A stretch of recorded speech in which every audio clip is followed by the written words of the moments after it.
Sasa nilipomaliza kupiga zile 6 adhkari zangu na nyiradi, nilipomaliza nikasujudu, nikamwambia Mungu na jambo langu, nikalitaja lile jambo. Nikamwambia ishara ya kuwa umenikubalia jambo hili, nataka kabla ya dhuhuri unipe ishara, lakini ishara yake itokee mara hizo 3. Hii sitajagi ishara sababu nitakuwa nimefichua siri yangu na Mola wangu, wala jambo lenyewe silisemagi kwa sababu nahofia kufichua siri yangu na Mola wangu, kwa sababu Mwenyezi Mungu alinijibu. Basi nilitoka pale saa 12 baada ya kusali alfajiri, nikarudi hoteli. Unajua ile umechoka, umekesha, acha sikuiona kama kitu cha maana.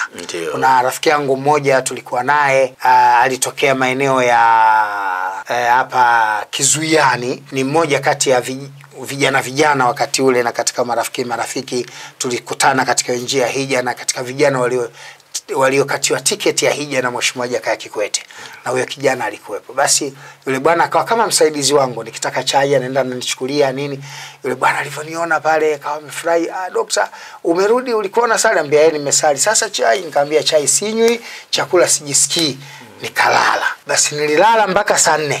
Ndugu yangu, uwezi kuamini, baina ya saa 4 na saa 6 kamili ile ishara ilitokea mara 3. Baina ya saa 4 na saa 6 kamili za mchana ile ishara ilinitokea mara 3, tena bila ya chenga.